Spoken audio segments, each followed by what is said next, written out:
गुरुर्ब्रह्मा गुरुर्विष्णू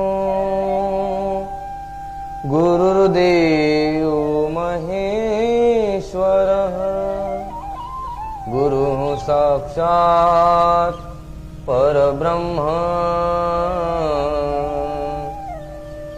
तस्मै श्री गुरवे नमः। नारायणं नमस्कृत्यं नरं चैव नरोत्तमं देवीं सरस्वतीं व्यासं ततो जयमुदीरये। वसुदेवसुतं देवं कंसचाणूरमर्दनं देवकी परमानन्दं कृष्णं वन्दे जगद्गुरुम्। कर्मण्येवाधिकारस्ते मा फलेषु कदाचन मा कर्मफलहेतुर्भुर्मा ते सङ्गोऽस्त्वकर्मणि।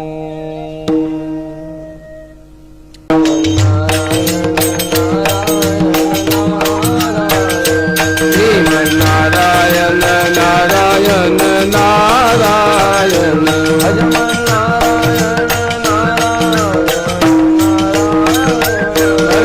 नारायण नारायण नारायण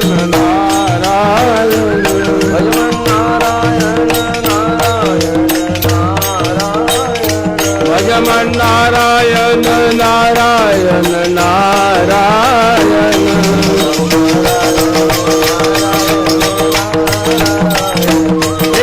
नारायण नारायण नारायण नारायण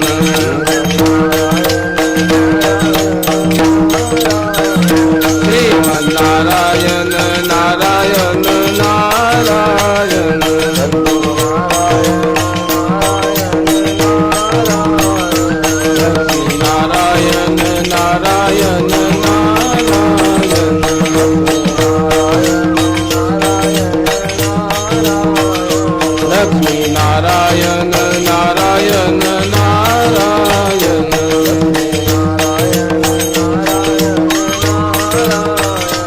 सद्गुरु नारायण नारायण नारायण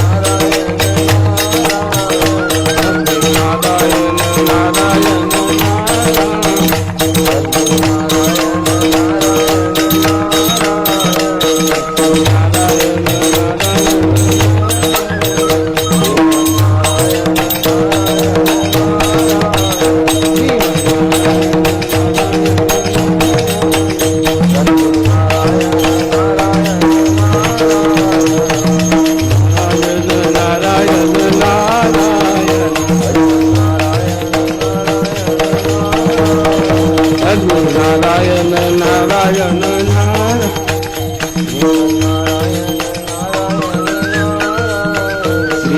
नारायण नारायण नारायण पुंडरीकवरदारी श्री ज्ञानदेव तुकाराम माऊली ज्ञानेश्वर महाराज की, पंढरीनाथ भगवान की जय।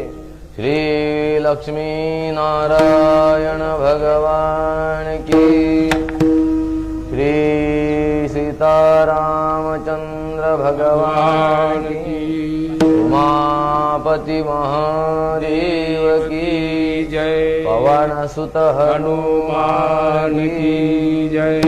सद्गुरु देव की जय। ओम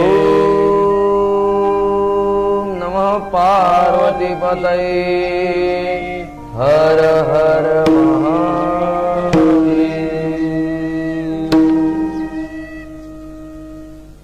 नारायणं नमस्कृत्यं नरं चैव नरोत्तमं देवीं सरस्वतीं व्यासं ततो जय मुदीरयेत्। भगवान श्रीकृष्ण द्वैपायन व्यास महर्षी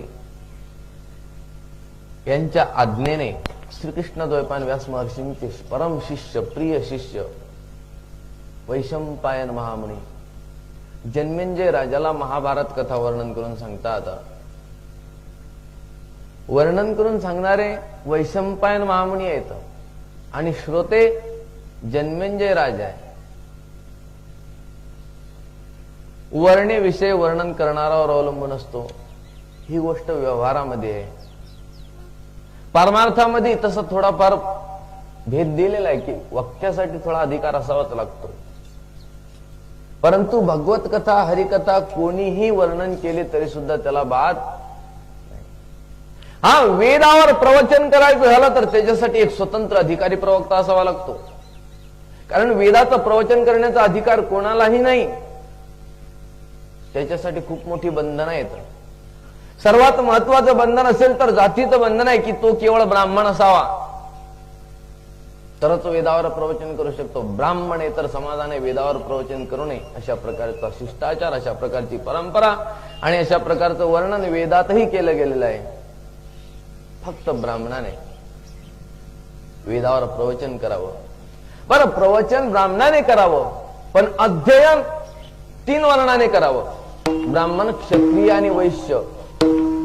शूद्र असेल तर शूद्राने वेदाचं प्रवचन करायचं तर नाहीच नाही, पण शूद्राने वेदाचं अध्ययन सुद्धा करायचं नाही। शूद्राने काय करायचं? शूद्राने फक्त सेवा करायची। सेवेच्या पलीकडे शूद्राला दुसरा कोणतंही कर्म सांगितलेलं नाही, शूद्राने सेवा करायची। म्हणून वेद महान ग्रंथ आहे। हिंदू संस्कृतीचा मूळ जर काय असेल तर वेद आहे। मी म्हणतो हे फार संकुचित वाक्य झालं। हिंदू संस्कृतीचं मूळ नाही, संपूर्ण जगताचं मूळ जर काय असेल तर वेद आहे। सर्व जगताचं मूळ, सर्व धर्माचं मूळ वेद आहे। कारण भगवान परमात्म्याने मानव जात निर्माण केली, एवढे पशु प्राणी सर्व निर्माण केले, पण सर्वांसाठी अगोदर वेद निर्माण केला। दुसरा कोणताही ग्रंथ नव्हता। बायबल त्या काळात नव्हतं, कुराण त्या काळात नव्हतं। हे धर्मच नव्हते, ते ग्रंथ कुठले असणार? हे धर्मानंतर निर्माण झाले, तसे तसे त्या धर्माचे ग्रंथ निर्माण झाले। म्हणून सर्वात मूळ ग्रंथ कोणता होता? वेद। सर्व जगताचं मूळ, सर्व धर्माचं मूळ जर काय असेल तर वेद आहे। त्या वेदामधूनच ही परंपरा चालत आलेली आहे। परंतु वेद हा संकुचित झालेला आहे, तो सर्वांसाठी अधिकाराला नाही। म्हणून व्यास महर्षींनी सर्वांच्या अधिकाराचं सर्व अध्ययन करू शकतील, सर्व प्रवचन करू शकतील। कारण प्रवचन करणारी माणसं जर कमी असली तर त्यांचा रेट जास्त वाढतो, खरं आहे ना? म्हणून प्रवचन करणारे अधिक व्हावेत म्हणजे त्यांचे रेट हळूहळू उतरून जातील। बाजारात जर एखादी वस्तू जास्त झाली तर त्याचा रेट कमी होतो, त्याप्रमाणे प्रवचनकार जास्त झाले तर त्याचा रेट कमी होतो। आजही तुम्ही उत्तर प्रदेश, मध्य प्रदेश, गुजरात या भागात जर गेलात तर कथाकारांची रेट कमी नाही। 7 दिवसाचे 50,000, 1 लाख, 2 लाख, 3 लाख, 5 लाख, 10 लाख, 25 लाखापर्यंत रेट आहेत। किती? तुम्ही सांगा कोणत्या कॅटेगरीचे महाराज पाहिजे? 25 लाखापर्यंत रेट आहे। महाराष्ट्रात खूप कमी आहे। कारण काय? महाराष्ट्रात प्रवचनकार जास्त आहेत, तिकडे प्रवचनकार इकडच्या पेक्षा कमी आहेत। महाराष्ट्रात प्रवचनकार जास्त, म्हणून जास्त झाले तर प्रचार अधिक होईल धर्माचा। मग काय करावं? धर्माचं तत्वज्ञान जास्त होण्यासाठी, प्रवचनकार जास्त होण्यासाठी प्रवचनकारांना अधिकार द्यावा। कोणत्याही वर्णाचा असला तरी सुद्धा त्याला प्रवचन करता यावं। तत्वज्ञान वेदाचंच असावं, परंतु वेदावर प्रवचन करता येत नाही। म्हणून वेदाचं तत्वज्ञान व्यास महर्षींनी महाभारत निर्माण केलं आणि महाभारत सर्वांसाठी खुलेआम करून दिलं। कोणीही प्रवचन करू शकता, फक्त अभ्यास करून। अभ्यास करा, प्रवचन करा। ती महाभारत कथा वैशंपायन महामुनी वर्णन करून सांगतात। म्हणून वैशंपायन महामुनी सुद्धा एक महान विद्वान प्रवक्ते आहेत। जन्मेंजय राजासारखा श्रोता आहे, एकटाच श्रोता होता असं नाही, अनेक श्रोते होते, पण प्रमुख नाव जन्मेंजय राजाचं. वैशंपायन कथा सुनाए, वैशंपायन कथा सुनाए, वैशंपायन कथा सुनाए, वैशंपायन कथा सुनाए. कारण आज्ञा याच महर्षींची होती, सद्गुरूंची होती. सद्गुरूंनी सांगितलं, राजा तुला मी कथा वर्णन करून सांगत नाही, पण माझा शिष्य वर्णन करून सांगणार आहे. आणि म्हणून गुरुजींची आज्ञा होती. आज्ञा देऊन व्यास महर्षी त्या ठिकाणी थांबले नाहीत. व्यास महर्षी सरळ निघाले आणि आपल्या वनामध्ये, यह कही व्यास मुनी बनही सिधाए, या कई बास मुनी बनल सिधाए, यह कही व्यास मुनि बनहि सिधाए, या कोई व्यास मुनि बनहि सिधाए. वैशंपायन कथा सुनाए, वैशंपायन कथा सुनाए, वैशंपायन कथा सुनाए, वैशंपायन कथा सुनाए.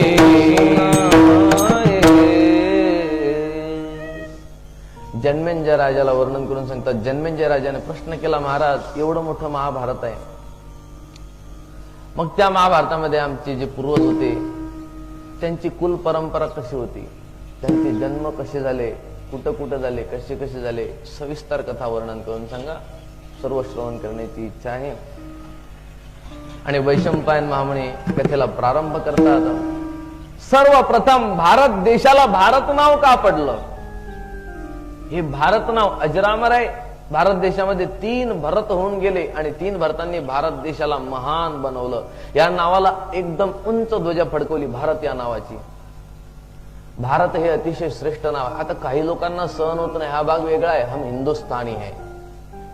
हिंदुस्थान सहन झालं नाही, पुढे भारत. आता भारत माता की जे काही काही म्हणत नाहीत. कोण म्हणत नाही जास्त, आपल्याला तो विषय घ्यायचा नाही. काही काही भारत माता की जे सुद्धा म्हणत नाहीत. राहतात भारतात, खातात भारतात, राहणे भारतात, खाणे भारताचं आणि गाणे दुसऱ्याचं. अशा वृत्तीची माणसं असतील तर त्यांना भारतात राहण्याचा सुद्धा अधिकार नाही. पण आपलं म्हणजे भगवान शंकराचा दरबार आहे. भारत देश म्हणजे भगवान शंकराचं स्मशानभूमीतलं मंदिर. आओ जाओ घर तुम्हारा, काही करा.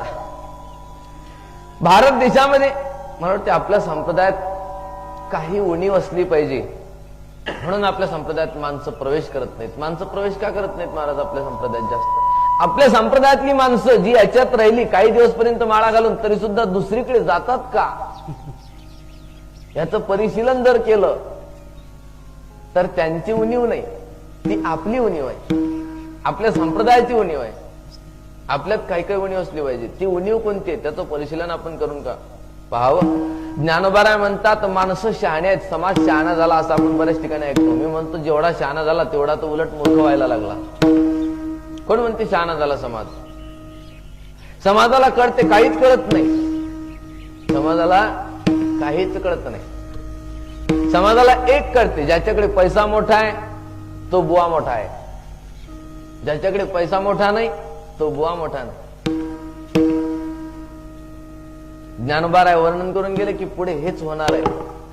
लोक त्याच महाराजच्या पाठीमागे लागणार आहे. जयाचा वागोरा देखी तया गुरुमार्गा ते टेकी. म्हणजे ज्याचा खूप मोठा काही दाम डौल असेल, लोक म्हणतील नाही नाही आमचे गुरु काय कामाचे, बेसन भाकर खाणारे. पंढरीनाथ महाराज होते, सद्गुरू पंढरीनाथ महाराज. त्यांचा नियम होता फक्त गायचं दूध खायचं आणि भाकरी खायची.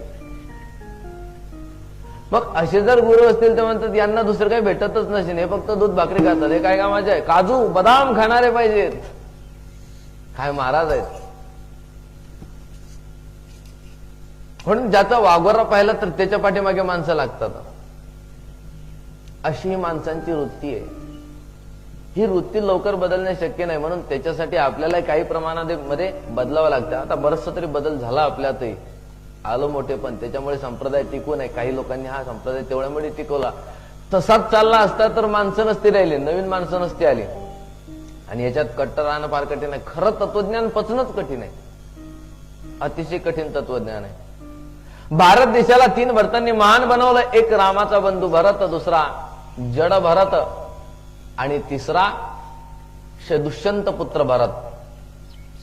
सर्वात पहिला भरत झाला असेल तो दुष्यंत पुत्र भरत आहे.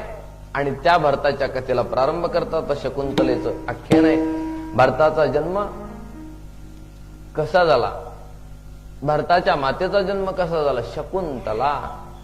वैशंपायमुनी सांगतात, शौनकादिक ऋषींनो, गाधीनंदन विश्वामित्र होते, गाधी राजाचे पुत्र. विश्वामित्रांनी कठोर तपश्चर्याला प्रारंभ केला वनामध्ये. कशासाठी तपश्चर्या होती? कामना होती मनामध्ये, मोठेपण प्राप्त व्हावं, मला कोणीतरी ब्रह्मर्षी म्हणावं. राजर्षी म्हणतात, राजा आहे ना, राजर्षी म्हणतात, पण कोणी ब्रह्मर्षी म्हणावं अशी कामना होती मनामध्ये. ब्रह्मर्षी कोणी म्हणत नव्हतं. वसिष्ठ गुरु ब्रह्मर्षी होते. मीही ब्रह्मर्षी व्हावं. ब्रह्मर्षी ब्राह्मण होतो, ब्रह्मर्षी राजा होत नाही. राजा क्षत्रिय असतो, म्हणून क्षत्रिय राजर्षी होतो, ब्राह्मण ब्रह्मर्षी होतो. पण विश्वामित्रांना ब्रह्मर्षी व्हायचं होतं, राजर्षी नाही. का? ब्रह्मर्षी व्हायची एवढी तीव्र इच्छा मनामध्ये का निर्माण झाली? कोणत्याही वस्तूची जीव निर्माण करतो इच्छा मनामध्ये, तेव्हा त्याच्या पाठीमागे काहीतरी कारण असते महत्वाचं. मग ब्रह्मर्षीच व्हावं असं का वाटलं? राजर्षीमध्ये कमीपणा वाटला त्यांना? काहीतरी उणीव वाटली. ज्यावेळी विश्वामित्र महामुनी युद्ध करून आले होते, एकदा संपूर्ण सेना सोबत होती, वसिष्ठ गुरूंच्या आश्रमामध्ये थांबले. वसिष्ठ गुरुजींनी सांगितलं, महाराज तुम्ही राजे आहात, आम्ही तुमच्या राज्यात राहतो, तुमचं स्वागत आहे आमच्या आश्रमामध्ये, आपल्या सेनेसह आमच्या इथं निवास करा. विश्वामित्र म्हणतात, महाराज तुम्ही साधू आहात, तुमचा छोटासा आश्रम, तुम्ही गरीब आहात, आणि आमची सेना का लहान आहे का? एवढी मोठी सेना, एवढ्या मोठ्या सेनेचं पालन पोषण करणे तुम्हाला रात्रभर नाही, एक पंगत देणं सुद्धा कठीण आहे. हे का लहानाची पंगत आहे का? लहान सप्ताहातली पंगत वेगळी असते. 10 साधूवाले जेवून गेले, पण हे मोठ्या सप्ताहातली पंगत आहे. बरं अशी पंगत आहे की सकाळी पुरली पाहिजे, संध्याकाळी उरली पाहिजे. साधी पंगत नाही. तुम्हाला शक्य होईल का? अहो आमची खूप मोठी सेना आहे. वसिष्ठ ऋषींनी सांगितलं, तुम्ही त्याची चिंता करू नका, सर्व व्यवस्था होऊन जाईल. विश्वामित्र थांबले आणि वसिष्ठ ऋषींच्या जवळ नंदिनी नावाची कामधेनू होती. आता ती कामधेनूच, संपूर्ण काम हा इच्छा पूर्ण करणारी अशी ती कामधेनू. कामधेनूला प्रार्थना केली की माते, एवढी मोठी सेना आपल्याकडे आलेली आहे आणि सर्व सेनेचं आपल्याला स्वागत करायचं आहे. सेनेला अगोदर भूक लागलेली आहे, त्यांना भोजन द्यायचं आहे. कामधेनू प्रसन्न झाली आणि कामधेनूच्या प्रसन्नतेमुळे अनेक पदार्थ प्रसवायला सुरुवात झाली, अनेक पदार्थांची निर्मिती सुरू झाली. मग काय, त्याच्यामध्ये एक एक पदार्थ जे बाहेर असे ढिगाऱ्याचे ढिगारे लागले होते, जिलेबीचा ढिगारा, गुलाबजामचा ढिगारा, बासुंदीचा ढिगारा, तुमच्या तोंडाला पाणी नका येऊ देऊ, सगळे ढिगारे लागलेले पदार्थाचे खूप पदार्थ निर्माण झाले. वाढणाऱ्यांची कमी नाही, बरं खाणाऱ्यांची कमी नाही, खाणारे कमी नव्हते. भरपूर जेवले सैनिक, तृप्त झाले, संतुष्ट झाले. भोजन झालं, पण आता शय्या. भोजन झाल्यानंतर झोपायची व्यवस्था, झोप चांगली असावी. म्हणून प्रत्येकासाठी चांगला अगदी कॉट, प्रत्येकासाठी त्यामध्ये फोमच्या गाद्या, फोमच्या उशा, थंडीचा काळ म्हणून मोठे मोठे ब्लँकेट, चादर, भारी भारी भरदरी शॉल, सर्व प्रत्येकाला आपल्या आपल्या बेडरूम मध्ये प्राप्त झालेला आहे. एवढं मिळाल्यावर विश्वामित्र विचार करतो, साधूजवळ काहीच नव्हतं. एवढा गरीब असणारा साधू पण हे एवढं मोठं निर्माण केलं कसं? विचार करू लागला. वसिष्ठ ऋषींकडे आला, महाराज मला शंका होती की तुम्ही एवढं करू शकत नाही, पण तुम्ही ज्या अर्थी एवढं मोठं केलं, तुमच्याकडे शक्ती कोणती आहे? वसिष्ठ ऋषी सांगतात, राजा माझी कोणती शक्ती नाही, फक्त ही माझ्याकडे नंदिनी कामधेनू आहे, ही सर्व नंदिनीची कृपा आहे. मग महाराज ही नंदिनी जर एवढं देऊ शकते, तुम्ही ऋषी आहात, तुम्हाला किती लोकांचं पालन पोषण करावं लागते? तुमचं छोटस कुटुंब आहे, अहो पण मी राजा आहे, एवढं मोठं राज्य मला चालवावं लागते, म्हणून ही नंदिनी तुमच्याकडे नको, आमच्याकडे पाहिजे. जर नंदिनी आमच्याकडे आली तर राज्य चालवायला कधी सुद्धा आमच्यावर अमेरिकेचं कर्ज शिल्लक राहणार नाही, आमच्या देशात कोणी उपवासी मरणार नाही, आमच्या देशात कोणी दुःखी राहणार नाही. म्हणून नंदिनी माझ्याकडे द्या. राजाने नंदिनीचा आग्रह धरला. वसिष्ठ ऋषींनी सांगितलं नंदिनी तुमच्याकडे येणार नाही, हिच्यासाठी अधिकार असावा लागतो, आणि म्हणून नंदिनी तुमच्याकडे राहू शकणार नाही, माझ्याकडे राहू शकणार नाही. माझ्या राज्यात राहून तुम्ही मला देऊ शकत नाही, मी जे मागतो ते. राजाने जर करभार लादला तर राजाचा कर हा द्यावाच लागतो.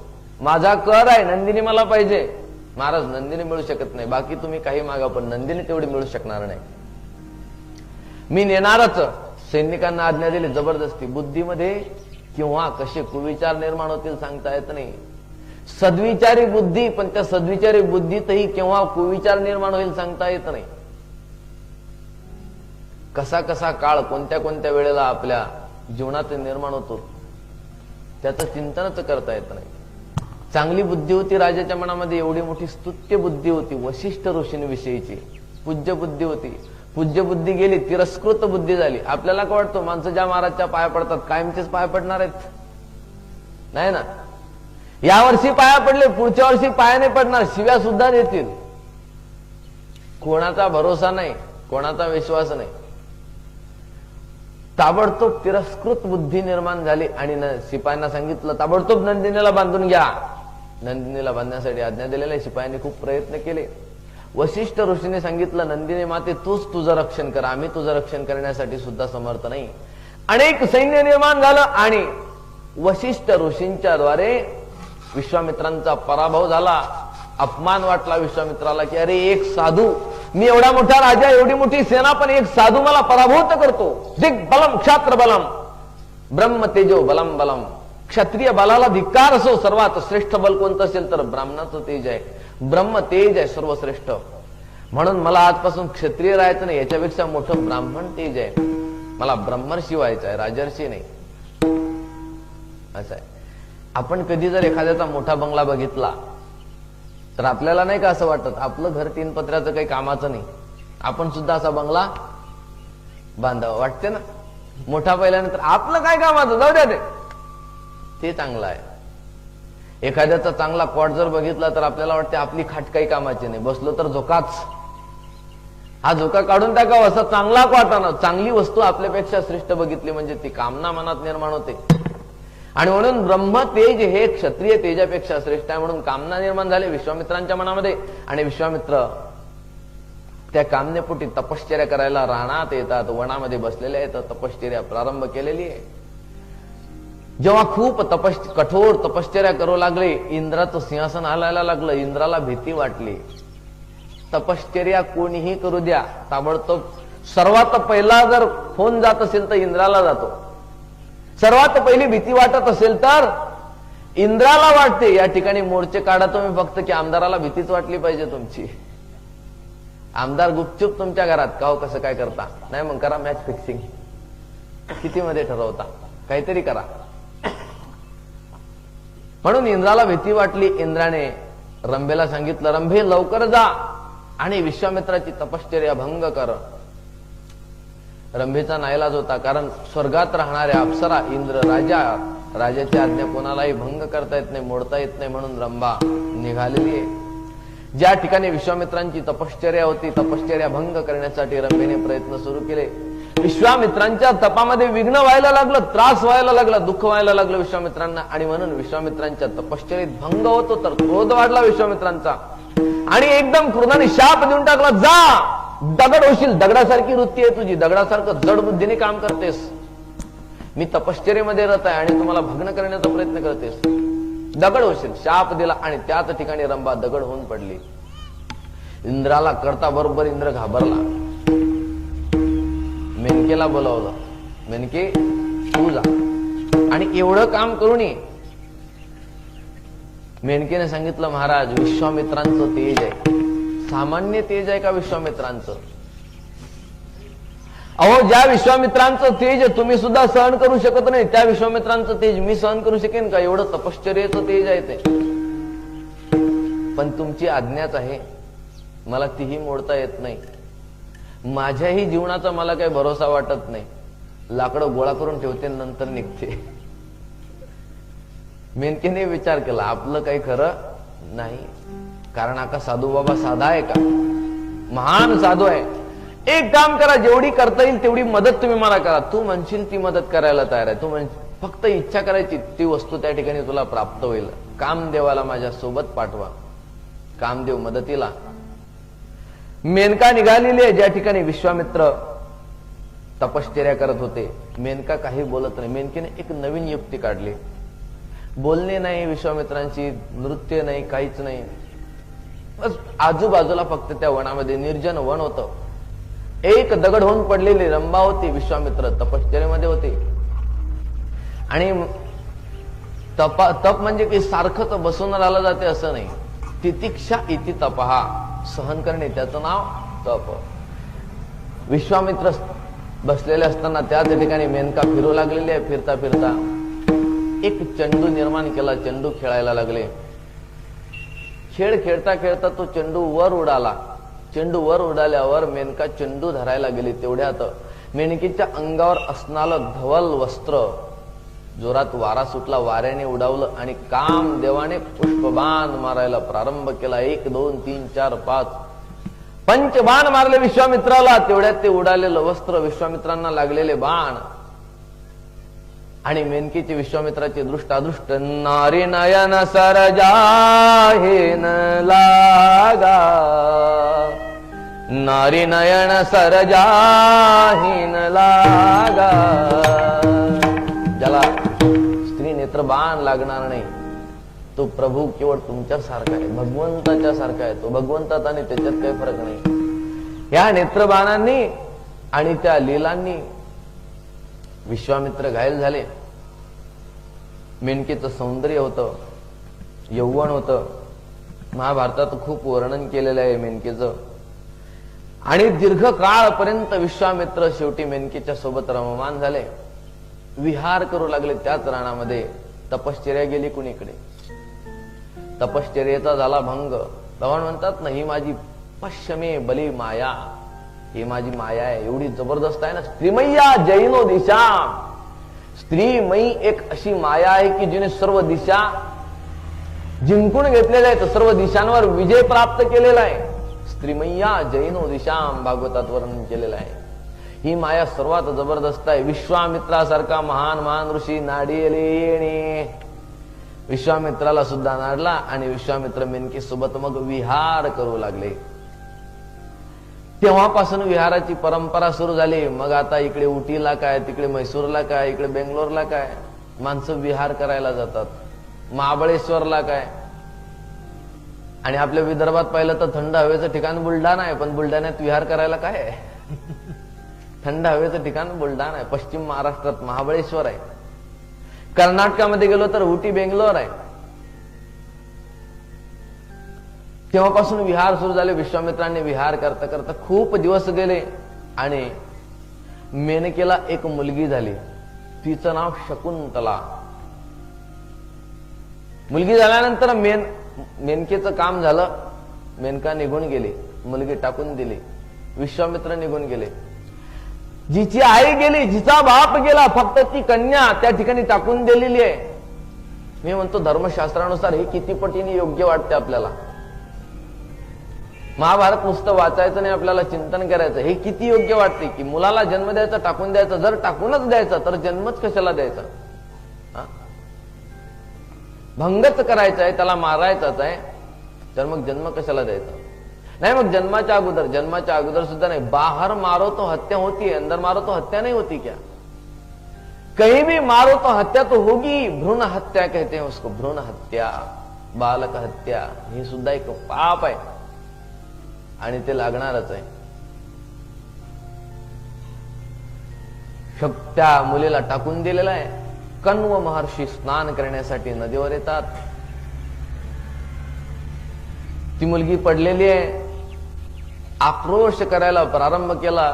लहान मुलीचा आक्रोश ऐकला आणि आकाशात असणाऱ्या पक्ष्यांना दया आली. पक्षी सुद्धा दयाळू स्वभावाचे असतात. खूप दया आली पक्ष्यांना की ही मुलगी का रडते. तर ऊन पडलेलं होतं, दुपारचं ऊन, रखरखत सूर्याचा प्रकाश सारखा किरण त्या मुलीच्या अंगावर पडतात. कोवळं कोवळं मांस होतं त्या मुलीचं.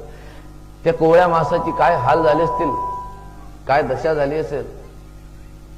ती मुलगी बिचारी खूप आक्रोश करत होती. म्हणून पक्षी आले धावत धावत. पक्ष्यांनी आपल्या पंखांनी त्या मुलीवर सावली धरली. हिला कोण आहे आता आश्रय बिचारीला. खरंच ज्याचे जवळचे नातेवाईक सुद्धा सोडून देतात ना, त्याला आश्रय कोणी नाही असं नाही. त्यालाही कोणीतरी आश्रय मिळाल्याशिवाय राहत नाही. त्या परमात्म्याला त्याची दया आहे.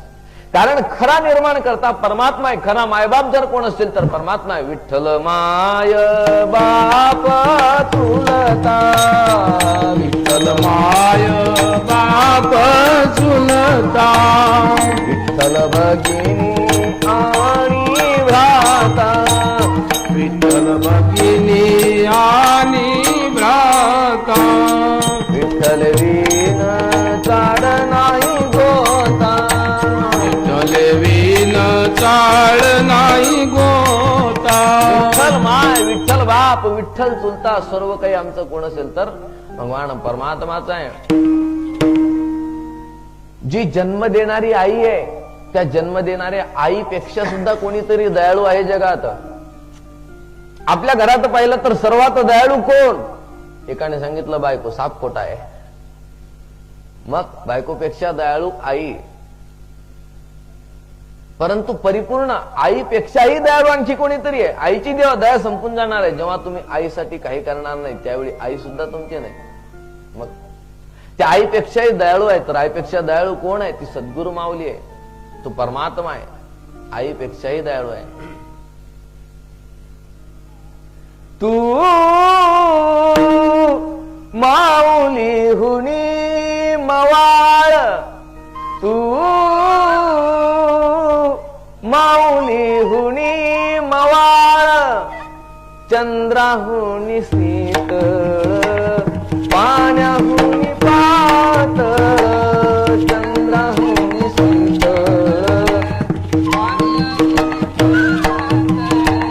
चंद्राहुनी शीतळ, पाण्याहुनी पातळ, चंद्राहुनी शीतळ, पाण्याहुनी पातळ, कल्लोळ प्रेमाचा तू माऊली हुनी मवाळ, तू माऊली हुनी मवाळ, माऊली मवाळ, तू माऊली मुनी मवाळ. आईपेक्षाही मवाळ आहे. अंतःकरण सद्गुरूचं भगवान परमात्मा. आणि परमात्म्यानेच पक्ष्यांना प्रेरणा केलेली आहे. पक्ष्यांनी पंख वर केलेले आहे, सावली केलेली आहे दुपारच्या वेळेला. शकुंतला नाव का ठेवलं तर शकुंत म्हणजे पक्षी. पक्ष्यांनी छाया केलेली आहे म्हणून तिचं नाव शकुंतला ठेवलेलं आहे. ऋषींनी त्या कन्येला घेतलेला आहे. शकुंतांनी वेढलेली शकुंतला घेतली जवळ. दया आली ऋषींना आणि घेऊन आलेले आहेत आपल्या आश्रमामध्ये. कण्व ऋषींनी त्या कन्येला वाढवलं. ती कन्या मोठी झालेली आहे. धर्मशील माणसं होती पूर्वीच्या काळी. राज्य फार सुंदर होतं. भुगतान कशी असते त्यावेळी कोणाला माहिती नव्हतं. कारण कोणीही भुकेलं राहत नव्हतं. कोणीही उपवासी दिसला तर कोणीही त्याला जेवण देत होतं. जेवण विकत मिळत नव्हतं पूर्वीच्या काळी, फुकटात मिळत होतं. हॉटेल नव्हत्या पूर्वीच्या काळी. अन्नाचा विक्रय केला जात नव्हता. म्हणून अशा प्रकारची परंपरा होती. दुष्यंत राजाचं राज्य होतं. दुष्यंत राजा मृगया करण्यासाठी वनामध्ये येतो. वनामध्ये मृगया करण्यासाठी फिरता फिरता इतरांना एका ठिकाणी ठेवलेला आहे. आणि दुष्यंत राजा आता कण्व ऋषीचा आश्रम जवळ आलेला आहे म्हणून कण्व ऋषींना नमस्कार करण्यासाठी दुष्यंत राजा आलेला आहे. कण्व ऋषींच्या आश्रमात प्रवेश केला. बाकी सगळे शिपाई, सगळे सेवक पाठीमागे ठेवलेले आहेत. एकटा दुष्यंत राजा आश्रमात प्रवेश करतो. पण वेळ अशी आहे, विधात्याची कृपा. भगवान कण्व महर्षी बाहेर गेलेले आहेत आश्रमाच्या आणि एकटीच शकुंतला आश्रमामध्ये आहे. दुष्यंत राजा आत प्रवेश करतो आणि आवाज देतो कुटीच्या बाहेरूनच, आहेत का महाराज? एवढे शब्द ऐकता बरोबर शकुंतला बाहेर आली. बाबा बाहेर गेलेला येतं, पण आपण कोण? सांगितलं मी दुष्यंत आहे, या राज्याचा राजा. महाराजांच्या दर्शनासाठी आलो होतो. दुष्यंत राजा पाहतच राहिला. शकुंतलेचं सौंदर्य अतिशय चांगलं होतं, सुंदर होतं आणि दुष्यंत राजाचं मन आकर्षित झालं. दुष्यंत राजाने विवाहाचा प्रस्ताव मांडला. त्या ठिकाणी शकुंतलेने सांगितलं असं नाही, कारण आम्ही ब्राह्मण, तुम्ही मात्र क्षत्रिय. दुष्यंत राजा म्हणतो मी तसा विवाह करू शकत नाही, पण ज्या अर्थी माझं मन तुझ्याकडे गेलं, माझ्या मनावर माझा पूर्ण विश्वास आहे की माझं मन दुसरीकडे कुमारगगामी कधी होऊ शकत नाही. जसे रामचंद्र प्रभूचं वचन आहे. भगवान रामचंद्र प्रभू लक्ष्मणाला सांगतात, लक्ष्मणा माझं मन कधीच कुमार्गाने जाऊ शकत नाही, पण आज सीतेला पाहिलं आणि मन चंचल झालं. कारण काय मलाही कळत नाही. लक्ष्मणाने सांगितलं तुमच्या जीवनात दुसरी कोणती मुलगी येणेच नाही, तुमचा विवाह उद्या होणारच आहे, सीतामातेच्या बरोबरच होणार आहे. म्हणून दुष्यंत राजा म्हणतो माझ्या मनावर माझा पूर्ण विश्वास आहे, माझं मन दुसरीकडे जाणार नाही, तू ब्राह्मण असूच शकत नाही, तुझी कथा कोणती आहे खरी सांग. तेव्हा तिने कथा सांगितली आपली सविस्तर, जी बाबांनी सांगितली होती. म्हटले मी फक्त यांची कण्व ऋषींची मानलेली कन्या आहे, पण खरी विश्वामित्रांची कन्या आहे. आता ब्राह्मण कन्या आहे का क्षत्रिय कन्या आहे? विश्वामित्र कोण होते? क्षत्रिय होते. मेनका अप्सरा होती, विश्वामित्र क्षत्रिय होते. क्षत्रिय कन्या झाली शकुंतला. दुष्यंत राजा क्षत्रिय, आणि म्हणून दोघांनी त्याच ठिकाणी गांधर्व विवाह केला. दुष्यंत राजाने सांगितलं मी तुला राज्यात घेऊन जाईल काही दिवसानंतर, तोपर्यंत इथंच राहा. शकुंतला थांबली. दुष्यंत राजा निघून गेला. आणि ज्यावेळी कण्व महर्षी येतात शकुंतलेला लाज वाटली, खूप लज्जा वाटली. कण्व महर्षींनी सर्व काही जाणलं होतं. कण्व महर्षी म्हणतात शकुंतले घाबरू नकोस, कारण मी सर्व काही जाणलेलं आहे, तू काही अयोग्य केलेलं नाहीस, जे केलं ते योग्य केलेलं आहे. तुला होणारा जो मुलगा आहे ना हा खूप महान होणार आहे, या राज्याचा तो राजा होणार आहे, आणि तो राजा या संपूर्ण देशाला आपल्या नावाने प्रकाशित करणार आहे. एवढं ऐकल्यावर शकुंतलेला खूप आनंद झाला. महाराज कोण बाप एवढा दयाळू आहे? मुलीने विवाह केला तरी सुद्धा बापाने क्रोध केला नाही. त्यासाठी तेवढं ज्ञान असावं लागते, जाणीव होती कण्व महर्षींना. कण्व महर्षींनी सांगितलं होणारा मुलगा या राज्याचा राजा होणार आहे, तू चिंता करू नकोस. काही दिवसानंतर शकुंतलेने पुत्राला जन्म दिला. तो पुत्र होता भरत. काय भरताचं जीवन आहे, जन्मापासून जन्म कुठं? ऋषीच्या आश्रमामध्ये, आणि जीवन घालवलं ते राजगादीवर, पण जन्म ऋषीच्या आश्रमामध्ये. जन्मस्थळच पवित्र आहे, पवित्र ठिकाणी जन्माला आलेला आहे, म्हणून विचार पवित्र आहेत. विशाल बुद्धी आहे, दणकट शरीर आहे, शरीराचं मान साधारण नाही. त्या भारताचं खूप वर्णन केलेलं आहे. वयाच्या 6व्या वर्षी वाघ सिंहांना पकडून आणायचा, वाघ सिंहांना बांधून ठेवायचा. आपल्या पोरांना बकरीचं पिल्लू बांधायला सांगितलं तर ते बिचारे तासभर पळत राहतात, या गल्लीतून त्या गल्लीत, त्या गल्लीतून त्या गल्लीत, शेंबा बुद्रुक मधून शेंबा खुर्द मध्ये, पण बकरीचं पिल्लू काही हातात लागत नाही. शेंबा सोडून तांदूळवाडीत पिल्लू निघून जाते, बिचारा हा धावतच राहतो, पण पिल्लू काही हाती लागत. ज्याला बकरीचं पिल्लू सापडत नाही त्याला बकरी कधी सापडेल?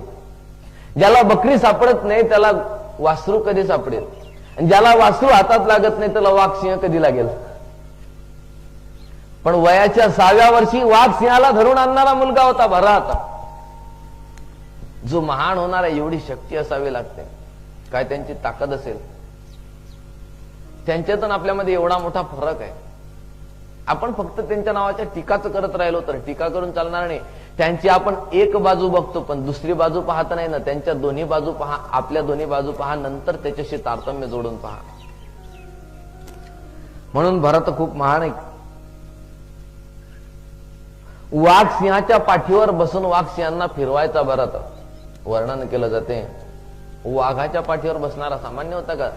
मला वाटते जेव्हापासून ज्ञानोबारायांच्या भेटीला चांगदेव महाराज गेले होते, चांगदेव महाराज वाघावर बसून गेले, तर त्याच्यानंतर अजून वाघावर बसलेल्याची आपण कधी कानावर खबर ऐकलेली नाही, कोणत्या देशोन्नतीत वाचली नाही, लोकमतमध्ये वाचले नाही. महाराज तुम्ही कधी ऐकली का वाघावर बसल्याची?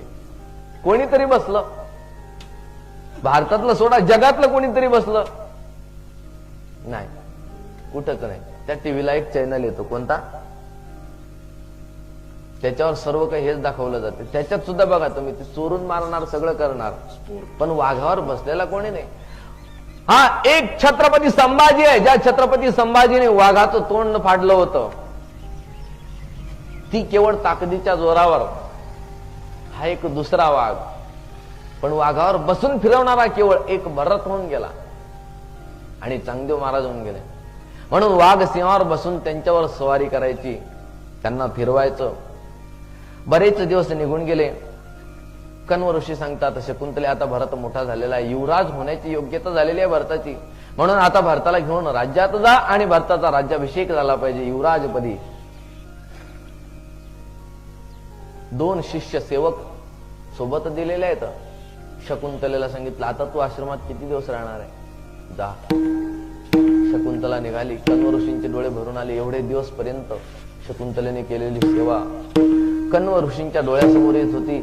खूप सेवा केली आणि शकुंतला निघून गेली. कण्व ऋषी पाहत राहिले. शकुंतलेला सुद्धा कण्व ऋषींच्या वियोगाचं, विरहाचं दुःख वाटलं.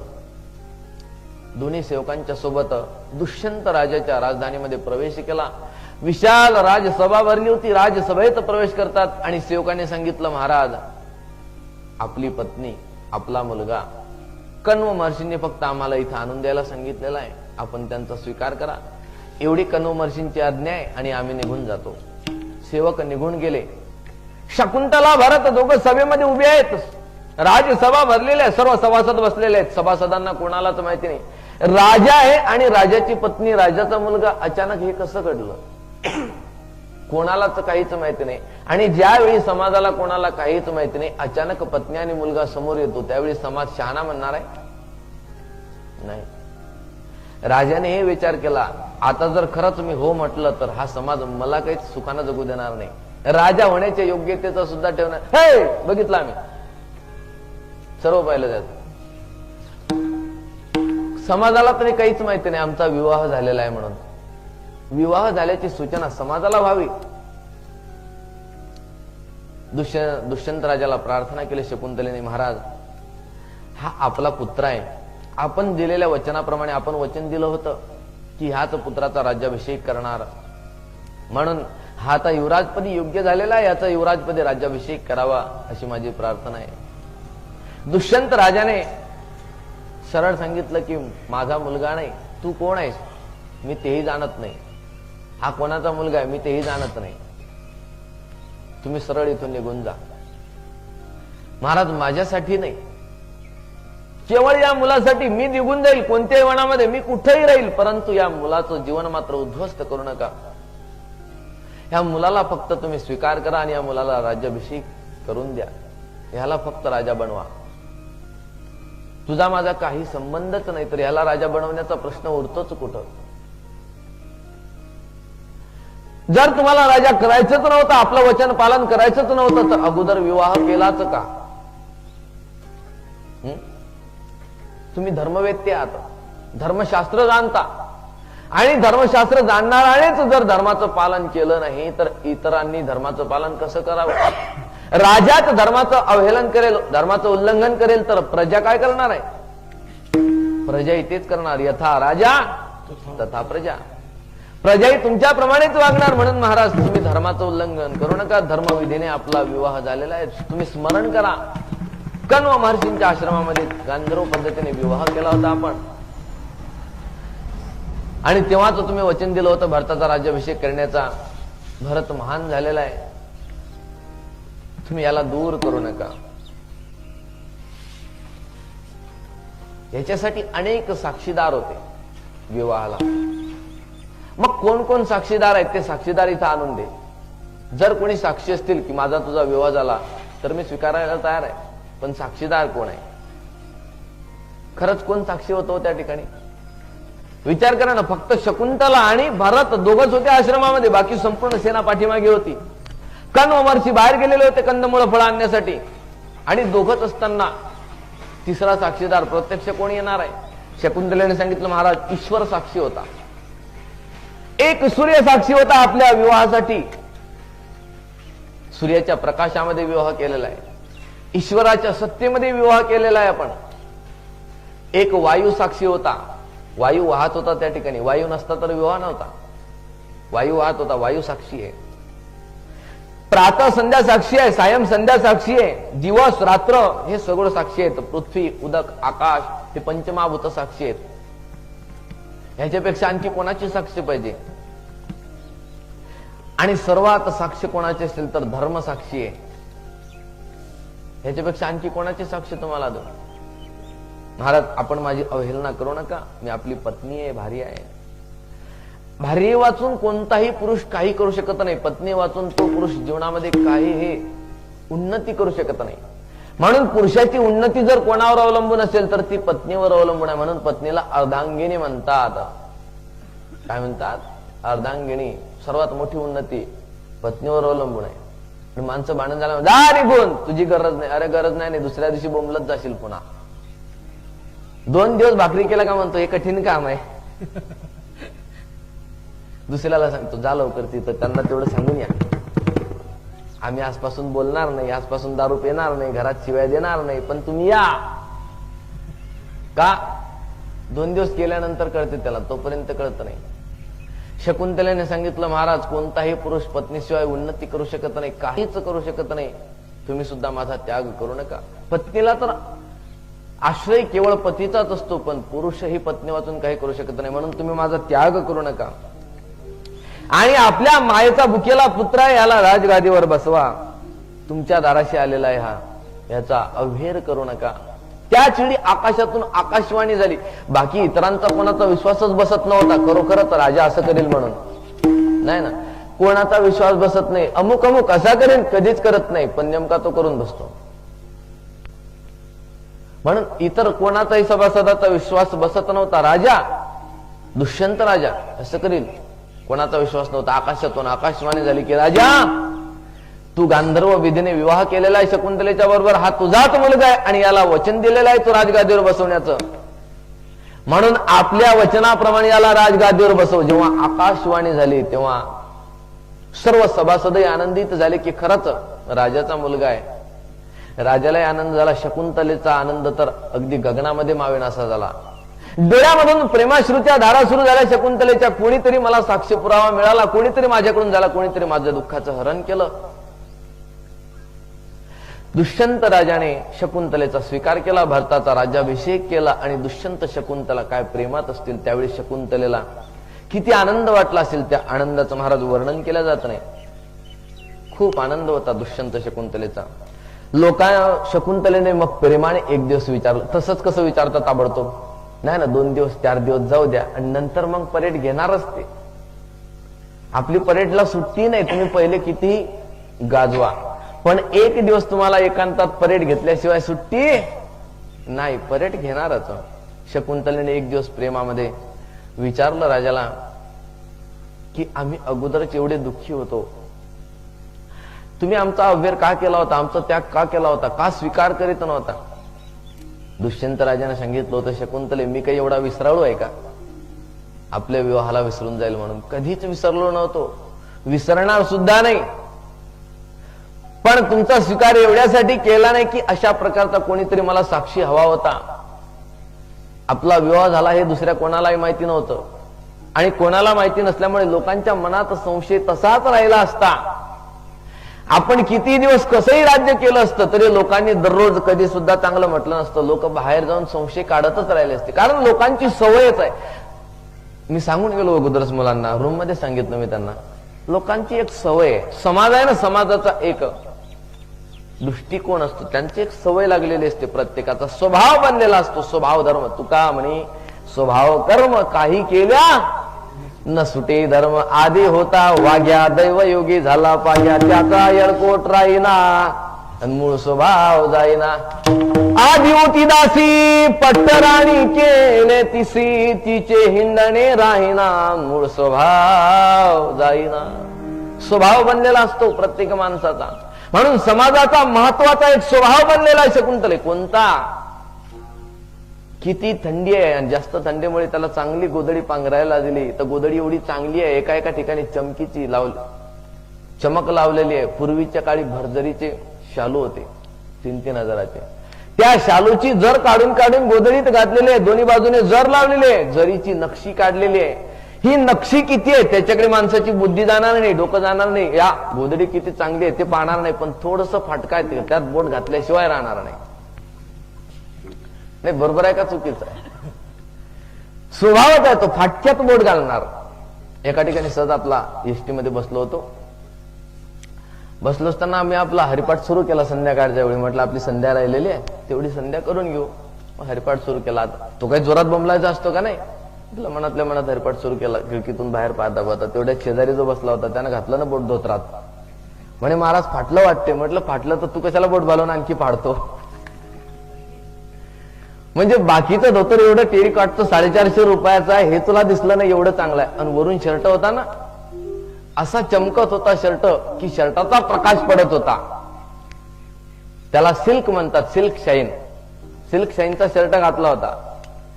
तो त्याला दिसला नाही एवढा चमकीचा सिल्क शाईनचा शर्ट. त्याने शर्टाला पाहिलं नाही शर्ट कापड किती चांगला आहे. फाटक्या धोत्रात बरोबर बोट घातलं, कारण स्वभाव आहे फाटक्यात बोट घालण्याचा. म्हणून आपलं राज्य किती चांगलं आहे हा विचार समाजाने कधीच केला नसता. समाज केवळ संशय करीत राहिला असता, लोकांचा संशय तसाच शिल्लक राहिला असता. आणि म्हणून मी एकाएकी तुझा स्वीकार केला नाही एवढ्यासाठी. शकुंतलेला हे दुष्यंत राजाचं उत्तर पटलं, अतिशय आनंद वाटला. ह्या दुष्यंत राजाच्या वंशामध्ये वैशंपायन महामुनी सांगतात ययाती राजा झाला. नहुष राजाला 6 पुत्र होते आणि नहुष राजाला यती, ययाती, संयाती, आयती, वियती, कृती हे 6 पुत्र नहुष राजाचे. आपण वर्णन ऐकतो, नहुष स्वर्गाधिपती झाला, परी राटी भांबावला. त्या नहुषाचे 6 पुत्र. त्यामध्ये ययाती राजाचं चरित्र सविस्तर वर्णन केलं जातं. यती तर संन्यासीच होता. त्याने लहानपणापासूनच विरक्त असल्यामुळे संन्यास धारण केला होता आणि घरदार सगळं सोडून निघून गेलेला होता. त्याचं नावच यती होतं. नावाप्रमाणे तो संन्यासी होऊन गेला. पण ययाती होता मग त्याच्यापेक्षा मोठा. ययातीने आपल्या इतर 4 भावांना 4 दिशेचं राज्य देऊन स्वतः राजा बनला. सम्राट राजा ययाती. ययातीचं चरित्र आपल्या जीवनामध्ये काही घेण्यासारखं आहे. त्या ययातीचं चरित्र वर्णन करून सांगतात की राजा ययातीला 2 भार्या होत्या, देवयानी आणि शर्मिष्ठा. महाराज ययातीची सविस्तर कथा वर्णन करून सांगा. 2 भार्या कशा केल्या? बरं, देवयानी होती ब्राह्मण कन्या होती. ब्राह्मण कन्या क्षत्रियाने करू नये. क्षत्रियाने वैश्य कन्या केली तर चालते. हा नियम आहे महाभारताचा, धर्मशास्त्राचा, आपल्या समाजाचा नाही. समाजात कोणी तुम्हाला शहाणं म्हणणार नाही. मी सांगून गेलो, महाभारताचे नियम महाभारतातच ठेवा, तिकडे हा धर्म. कारण काही गोष्टी मी सुद्धा तर्क करूनच चिंतन करतो. केवळ आहे म्हणून घ्यायच्या आणि सोडायच्या तसा विचार करायचा नाही. तर्क करून आपण चिंतन करायचं आहे महाभारत ग्रंथाचं. हा त्या काळातला धर्मशास्त्राचा नियम आहे, त्याच्यामध्ये त्यांना धर्मात बाध नाही. म्हणून क्षत्रियाने वैश्य कन्या करावी, पण ब्राह्मण कन्या केली तर त्यांना होणारी जी संतती आहे ती संकरित निर्माण होते. पण महाराज ययाती तर क्षत्रिय होता, देवयानी ब्राह्मण कन्या होती, शुक्राचार्यांची कन्या. मग देवयानीचा बरोबर विवाह कसा केला? हा प्रतिलोम विवाह म्हणतात त्याला. अनुलोम म्हणजे वरून खाली, प्रतिलोम म्हणजे खालून वर. प्रतिलोम विवाहात संकर होतो, अनुलोम विवाहात संकर नाही होत. त्याच्यातही काही बंधन दिलेलं आहे. मग यांनी प्रतिलोम पद्धतीने विवाह कसा केला? देवयानीला कोणी ब्राह्मण पुरुष मिळाला नाही का? नाही मिळाला, म्हणून तर ययाती बरोबर विवाह केला ना. मग ब्राह्मण पुरुष देवयानीला का मिळाला नाही? तो देवयानीची कथा वर्णन करून सांगतात. की देवयानी ही शुक्राचार्यांची कन्या होती. राक्षस आणि देवता ऋषपर्वा राजाकडे शुक्राचार्यांचा निवास होता. शुक्राचार्य राक्षसांचे पुरोहित प्रमुख. शुक्राचार्यांचा निवास त्यांच्याकडे. देव आणि दानव यांचं युद्ध सुरू झालं. त्यांच्यामध्ये देवतांचा विजय कधीच होत नव्हता आणि राक्षसांचाही विजय होत नव्हता. पण देवतांना एक दृश्य दिसून आलं की हे राक्षस जेवढे मरतात, शुक्राचार्य संजीवनी मंत्राने यांना पुन्हा जिवंत करतात. शुक्राचार्यांची विद्या काही आगळी आणि वेगळी होती. मग शुक्राचार्य जर यांना संजीवनी मंत्राने जिवंत करतात तर हे राक्षस कधीच समाप्त होणार नाही. हे राक्षस तर समाप्त व्हायला पाहिजे. राक्षसांचं चिंतन करू लागले. हे समाप्त कसे होतील? वशिष्ठ गुरूंकडे गेले. वशिष्ठ गुरूंनी सांगितलं माझ्याकडे ही विद्या नाही. मग संजीवनी विद्या केवळ शुक्राचार्यांकडे आहे आणि शुक्राचार्य म्हणजे आपल्या अपोजिट पार्टीचे, ते आपल्याला देणार कसे? शुक्राचार्यांकडून ही विद्या मिळवावी म्हणून आपण कोणाला तरी पाठवू.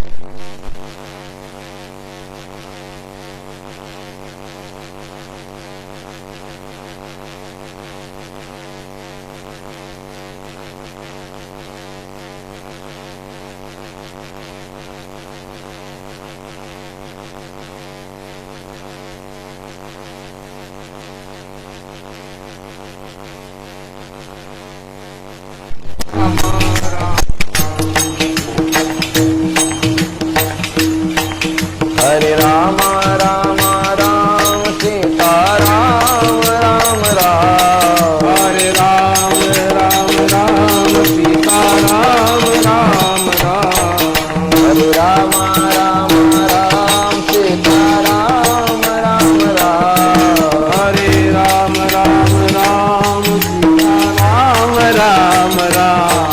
हरे राम राम राम सीता राम राम राम. हरे राम राम राम सीता राम राम राम. हरे राम राम राम सीता राम राम राम. हरे राम राम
आणि दानवांच्या या युद्धामध्ये वशिष्ठ ऋषी सांगतात आपल्याला संजीवनी विद्या पाहिजे. तर वशिष्ठ ऋषींचा पुत्र होता कच नावाचा.